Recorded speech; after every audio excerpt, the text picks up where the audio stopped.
Welcome back, everybody, to another week, another edition of the RTF Show. I am your host, Michael, here with Brother John. Brother John, how's it going? Great. Can't believe this is already show number 6. Show 6, we are heading into, what is this, week 9, week 8 of the NFL season. Hard to believe we've come this far. Hard to believe the NFL's come this far. Didn't think they were going to make it this far. But they have. As we like to say out here, there's a lot of football left, but there's a lot behind us too. So there sure is. There's some teams pretty far in the rearview mirror, and some teams with the green pastures ahead. One of those teams, I think maybe you owe an apology to. Yes, I would like to start the show. A formal apology to the Blue Barracudas. Steve, I went by the numbers, and yet again they failed me, and I refuse to believe. And your 147 points are. Well, I think it was more than that. 166. Sorry, 166 points. Oh my gosh! I offended you again, I'm sure. It was a statement game, and it sure was. There was clearly some locker room bulletin board material there put up in the Blue Barracudas room. They came out and played with a vengeance, and so let's just dive right into that. Let's pull up here. Yeah, you you are gonna have to eat your words here. I think. Yes, 166.26. Steve beat Kelly. Kelly put up, a decent showing, but never really had a chance in this one. Steve got huge performances from guys that even, last week, I put Steve at number 4. But even I kind of didn't write off, but talked a little bit about how James Robinson, I wasn't quite sure where that was going. Antonio Gibson, and he got huge games for both those guys, as well as AJ Brown. So DJ Moore too. DJ Moore is someone that we kind of wrote off. Robbie Anderson's the number 1 there, and massive game with 2 touchdowns and 93 yards. So. Yeah, I think this was a game where, those guys that we talked about on Steve's team last week, those mid-round or mid-priced guys that he went after in the auction, really kind of showed up last week, with the exception maybe of like Will Fuller, whose day was saved by a touchdown. I think this was exactly the type of week that Steve was looking for. He made all the right choices, especially in not playing Philip Lindsay, somebody who I may have, if I had Steve's roster, I may have played him over Antonio Gibson. For sure. But that was the right call. Philip Lindsay out with a concussion. He can't stay on the field, which is a disappointment for anybody who's a Philip Lindsay owner, but a relief for people like me who are Melvin Gordon owners. Yeah, going through his team, he made all the right choices. His lowest scorer outside of his kicker in defense being Will Fuller is a great performance, and Will Fuller's been hot all year. Yep. But to have Robinson go off and AJ Brown to, I think it's his 3rd time on the field right now, and he is looking amazing. And so he's got a couple guys there that could end up being, RB1s or wide receiver 1s, the rest of the way. And Kelly's team just she had a ton of players on bye. With Lamar Jackson and Adam Thielen and Dalvin Cook. Yep. And so to put together this is it's an okay showing, but to have your defense be the second highest scorer on your team is not going to get it done. No, that's not a way to win. Not a way to win. The other call that Steve made, just going through this, right? Not playing DJ Shark. I mean, that Chargers defense is formidable, Really and so I think that was a great call. But also, Jerick McKinnon being the and I don't know who you take out and put in Jerick McKinnon, but all week long the talk was that Jerick McKinnon was going to get every carry that game, and it just never came to fruition. He stayed off the field. Hasty played pretty much the entire game. Hasty and sorry, what's his name? Jeff Wilson until Jeff Wilson played pretty much the entire game. Hasty came in Yeah. at the end when Jeff Wilson got injured. Yeah, that's correct. So Jeff Wilson was on my bench. That was really nice. His 3 touchdowns. That worked really well. I dropped him out of us. I rage dropped him earlier in the week. Nice. I like it. Well, you're not going to need him. So great showing by Steve. Let's move into one other close game this week. This was a nail biter. Came down to really the final game of the week, and maybe even just a holding call. Was that what it was that called back a touchdown? For DK Metcalf, who really had a poor showing. But the game we're talking about, thoughts and prayers versus Brendan El Bambolero. Brendan winning 119 to 113 behind a superhuman performance from the old man, the guy that's brought a lot of joy to Fitz's life, Tom Brady, bringing a little joy to the Bamboleros. Yeah, and I thought the drama going into that Monday night game with, I think Ken was only down 12 points with Kenyon Drake and Metcalf yet to play, and either one of them could get 12 points on their own, and so for them to only put together just under 8 points together, and for Ken to lose this game and drop to 3-4. It's a big blow to his ego. I mean, hopefully take that down a notch, but Fitz putting up another great showing to get himself to 5-2. Yeah. I mean, for Ken, this was kind of a, his biggest weapon, or one of his biggest weapons, I guess his biggest weapon, right? Travis Kelce, I think, is his best player. Week to week, Calvin Ridley probably his best player week to week, but it's a tie between those two, I think. I mean, he went out and got Kelce, and Kelce gets a touchdown here that he wins. But that game got out of hand very quickly in Denver against Kansas City. So yeah, there was not much there for Kelce to do to help them win that game. It was well in hand pretty early on. Well, this was a nail biter. It was a great game, and that was a great Monday Night Football game. I was could be one of the best. And Sunday Night Football game. The Monday Night Football game was not so great. Actually, we just totally wrote off the last game of the week there.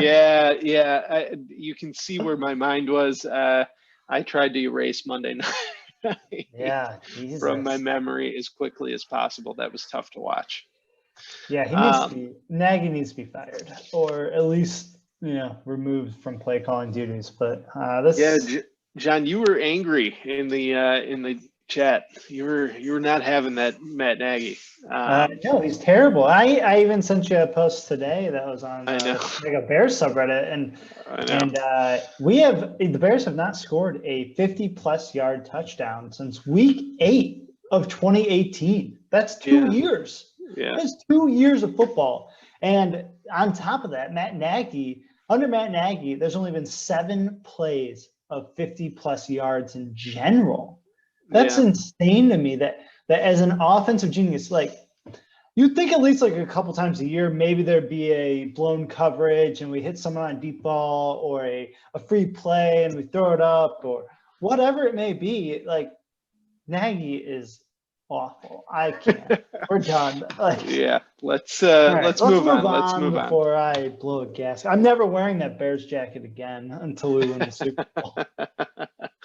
I love it. All right, let's move into a little bit of a topic this week that we wanted to talk about. So I'll ask you, who, right now, as we sit 7 weeks behind us, which division do you think is the best division in the RTFL? Well, we did just highlight two of my division opponents, Steve and Fitz, and both of them are at 5-2 now. The only division with two teams at 5-2, and I would say that as you can see here, Fitz is on a 4-game win streak. Steve's on a 2-game win streak. We could have the strongest division despite my failures as a division mate. If you do notice, I still have the second highest points against now, with Kelly having more than me. But I think our division's pretty strong. On any given week, Fitz and Steve can go out and win with the players that they have. Of course, I think you do have to recognize also your division with Bill. I don't know. I think 4-3. You guys aren't like you're 4-3 with 650 points on the week, on the year, which is insane to me. But I have the second lowest amount of points scored against me, and that's pure luck. I'm 4-3, and my two best players that I paid $62 for each have been either not on the field or awful. So and you can look at Kelly scored 130 more points than you. Yep. And she's 2-5, and you're 4-3. So I think of course we can't go without talking about the Lovey Smith division. I think I gotta say the Lovey division I think is the best division in the RTFL, the most solid. I know Alec said it's the only division in which everybody's over 700 points. It has what I think is undoubtedly the best team in the league, and two teams behind it that have, I think, might be. I'd say they're about average. Alec's team has been a bit of a disappointment at times, but he's still 3-4, and as Ken said, right, I think last week, his roster kind of hamstrung by paying that much for Pat Mahomes.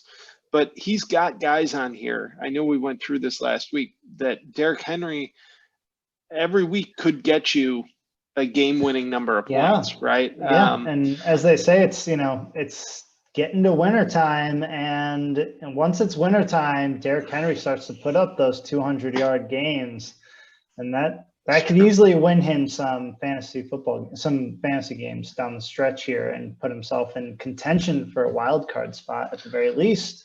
Yep.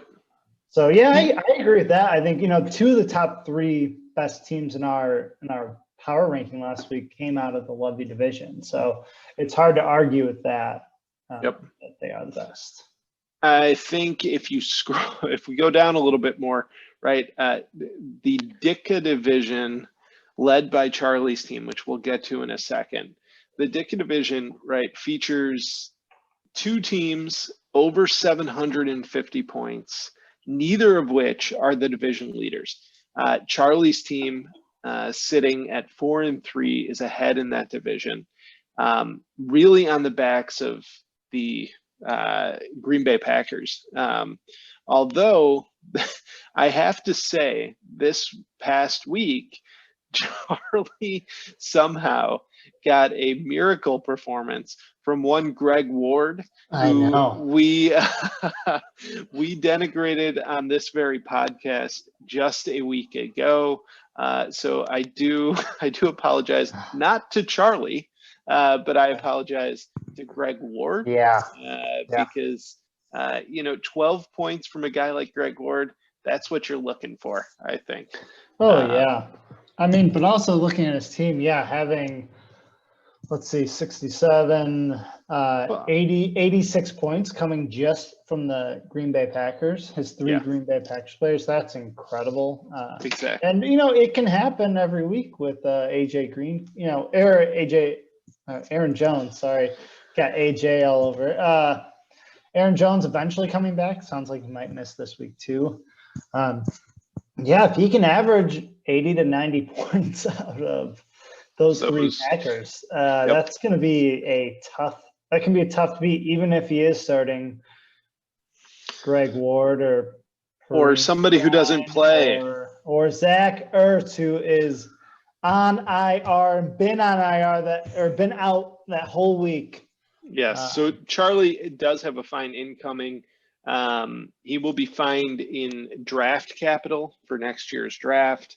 And it's something that will be disclosed from the league office. The amount, I think, later this week we'll publicly disclose it. And he's got, and we're also looking back in previous weeks.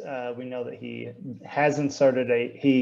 didn't start a wide receiver at least one other time when Devontae Adams was out. So there will be multiple fines, or those infractions will be included in that amount. So yes, indeed.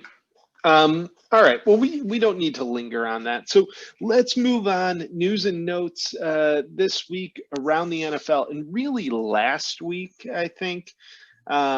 Why don't we jump to the Antonio Brown news? We get some, speaking of wide receivers, kind of coming back into the league.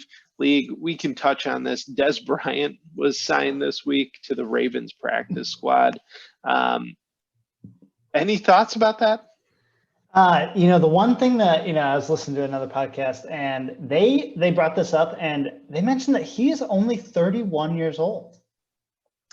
Dez Bryant is 31 years old. No shit. I would not have guessed that. Okay. I think that he is like 37 or something, but that's what they said. I didn't fact check it, but he's born 1988. Younger than I. So yeah. That is surprising. It feels like Dez was in the league for a long time. That could just be because his career was so tumultuous, and he was in the highlights in both the highlight reel and in the news every week, it felt like. But okay, so we'll see what happens with Dez Bryant. Bigger news, let's jump to the Antonio Brown news. Antonio Brown signed by the Tampa Bay Buccaneers. The headline coming out from Bruce Arian today is that AB is in fantastic shape and looks like he could be ready to play right away. He was signed by division rival mine, Wings and Pizza. Josh picked him up. What are your thoughts on that?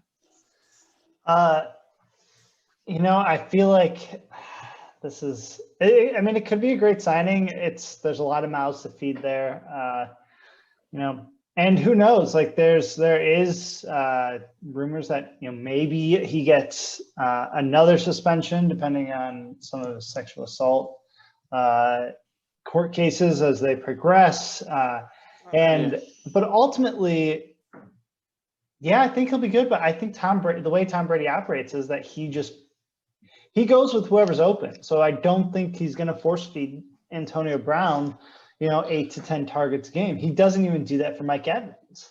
Yeah, I agree. I agree. If you look at the signing, who does it hurt most? Probably Alec. Obviously Chris Godwin is out with a finger injury. So, that's going to hurt Alec here. I'm very glad I got off that Chris Godwin train, because it is, it's like Michael Scott, snip, snap, snip, snap. And he's just, he's in, he's out, he's in, he's out. And so I think in general, it hurts Mike Evans. And I don't know who has Gronkowski in our league. But it could maybe take some targets away from that, or Scotty Miller.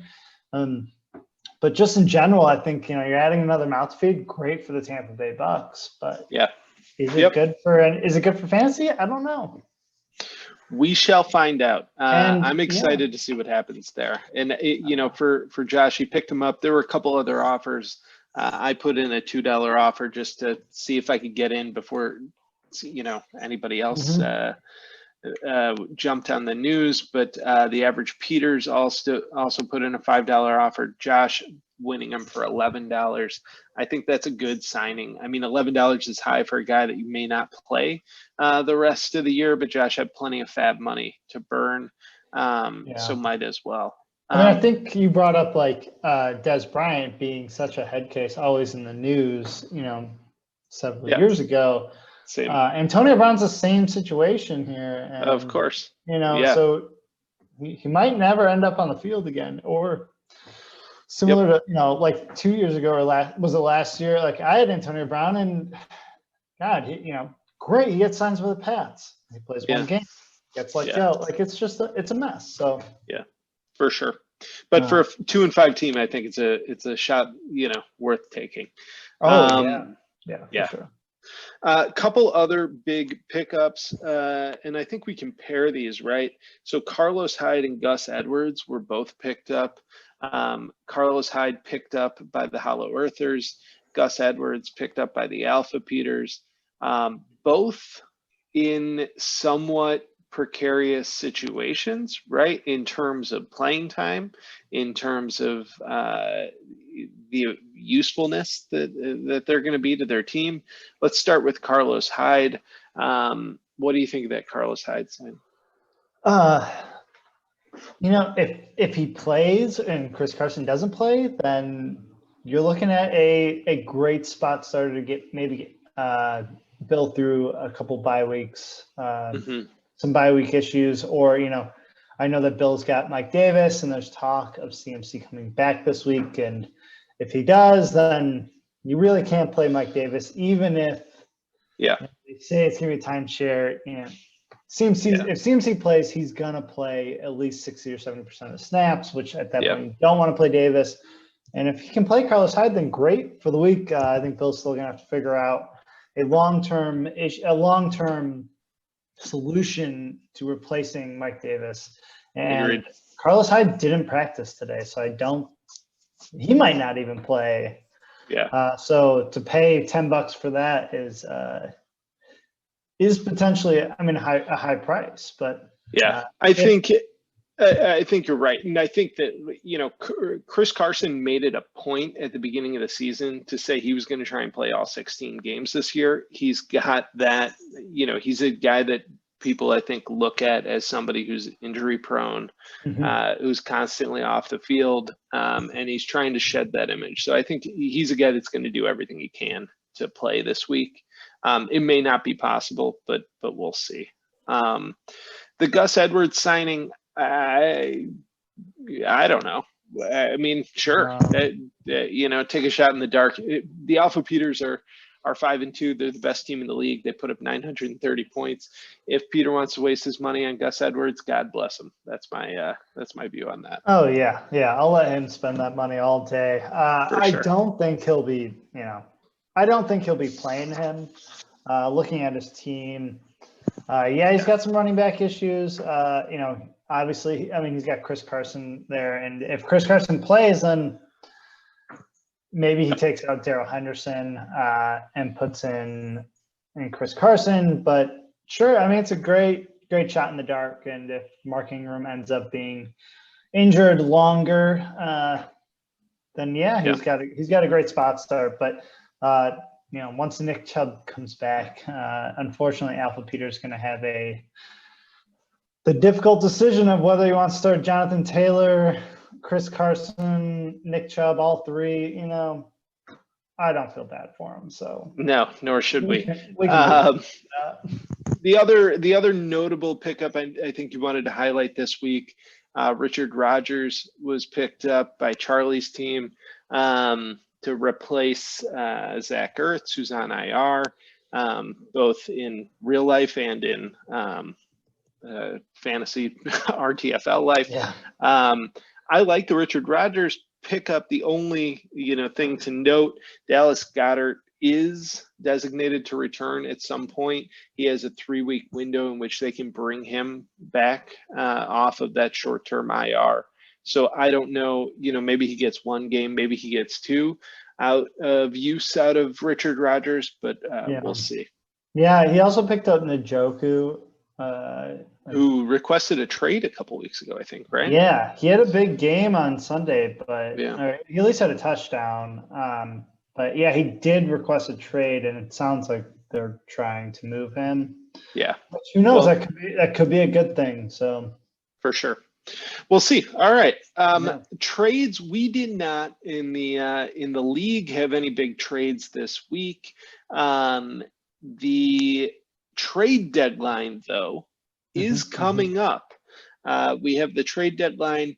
It is November 18th, 3 weeks from recording this.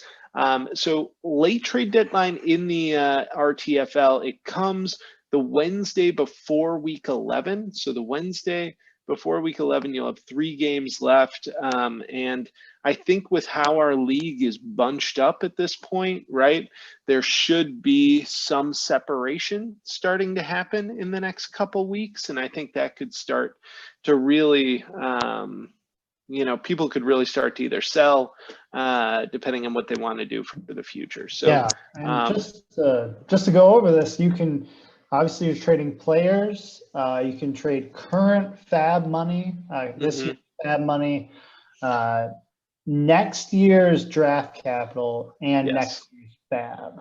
I don't really know how many people are going to be requesting next year's fab in a trade right now, but who knows? But yes, it is players, current fab, next year's draft capital, and then next year's fab. And so, if you're starting to look ahead to next year, like I am,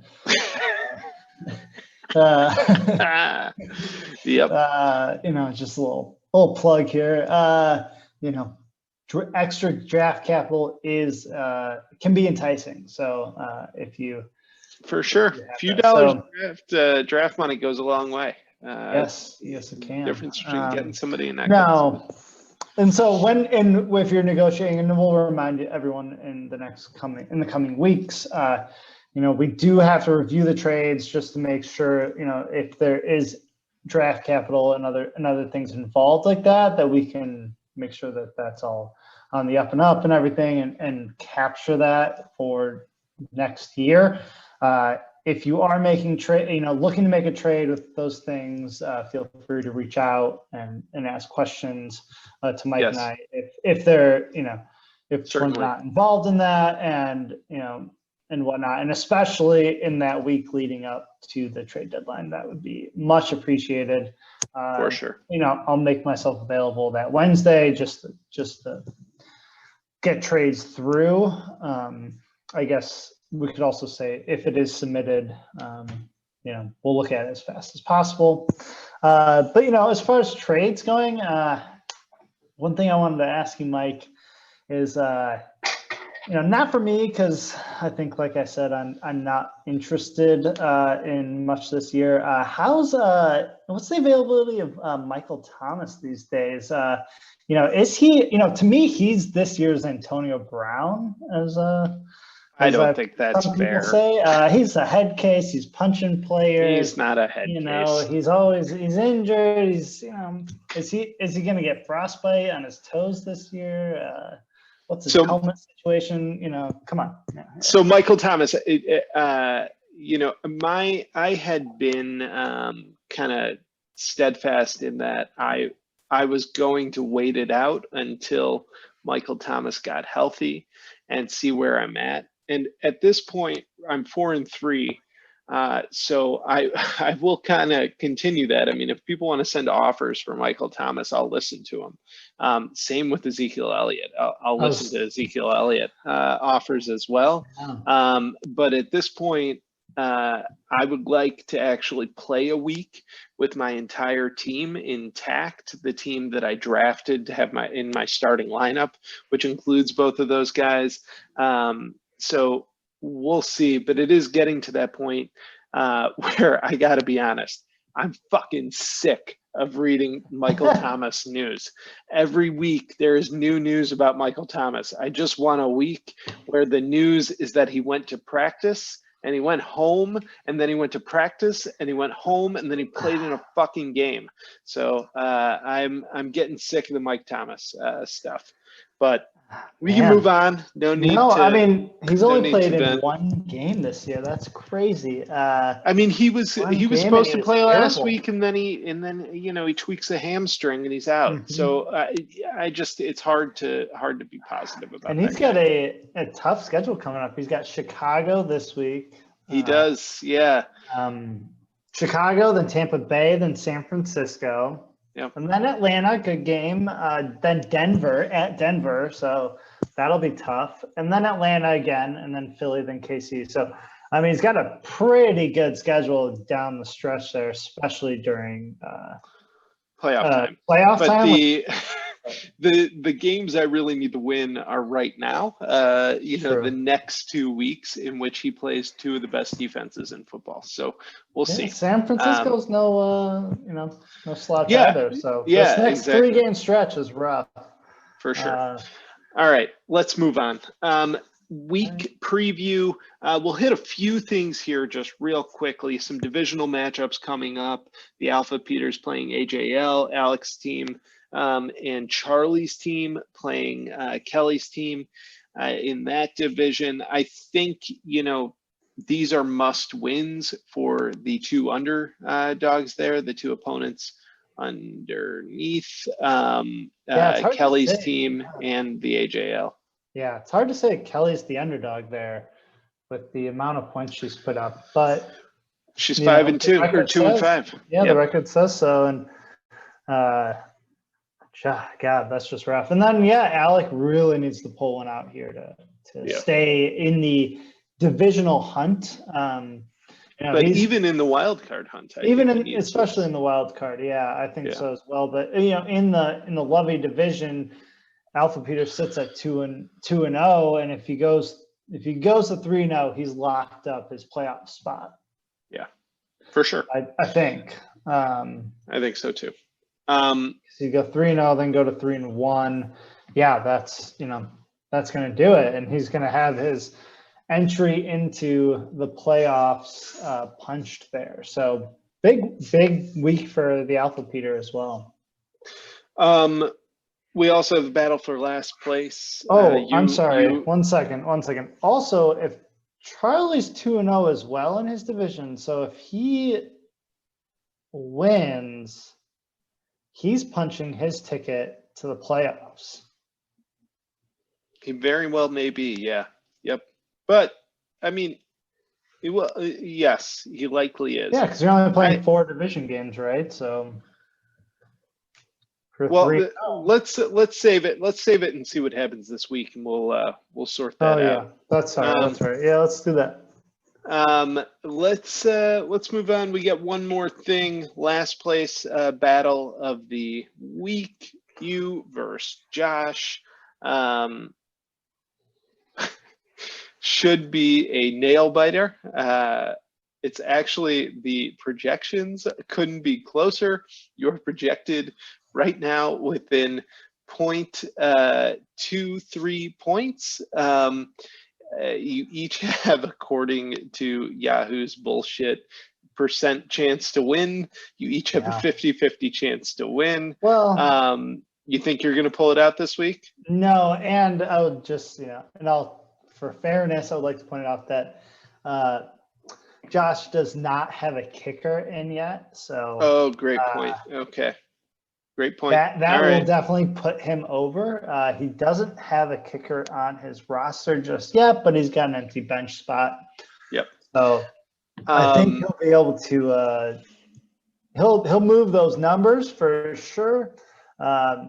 And just looking at his team, I think it is a pretty even matchup overall. You may not have both your running backs play. Miles Sanders sat out of practice today. Joe Mixon sat out today. It's very possible neither of them plays. Yeah, so. Which will be an issue if Yeah, it's going to be a big fucking issue. Who are you? I mean, you have Giovanni Bernard, so you can start him. But I mean, who else are you going to start?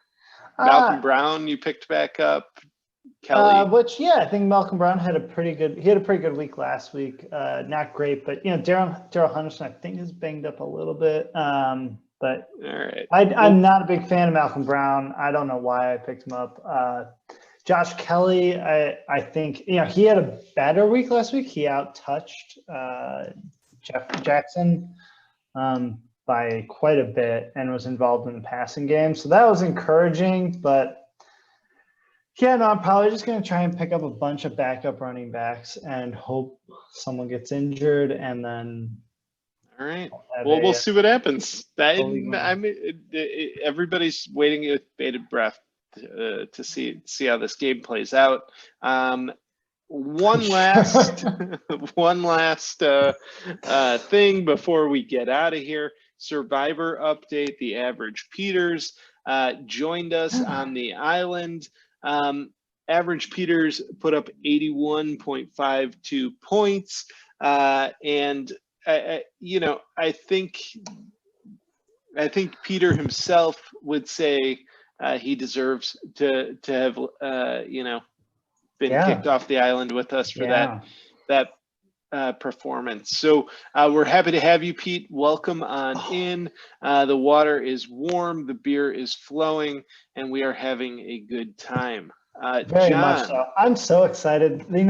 So excited to have Sully here. I didn't choose him last week, but God, no better person to have to share a beer with. And well, let's hear who you're looking at this week.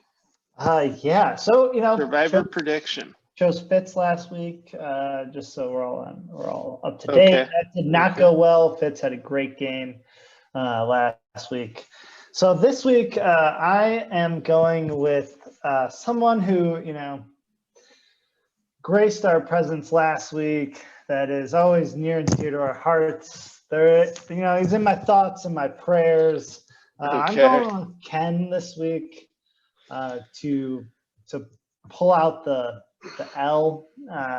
He's dealing with some bye week issues. His running back situation is rough. I think he's actually going to have to choose a Buffalo running back to start, potentially. So I don't think he'll be starting Madison. And we'll see. I mean, we'll finally get clarity on who he thinks the best Buffalo running back is. And can't wait to find out. Yes. We will see. Spoiler, neither. So I think the best Buffalo running back is their quarterback, as I said last week. On that note, thank you once again for joining the RTF show. Brother John, always a pleasure. Yes, good time. All right. We will see you all next week with a special guest to do a little division rundown and talk about who we think might be making the playoffs. All right. Go Bears, fire Matt Nagy. Yeah, sure. I'm down with that. See y'all.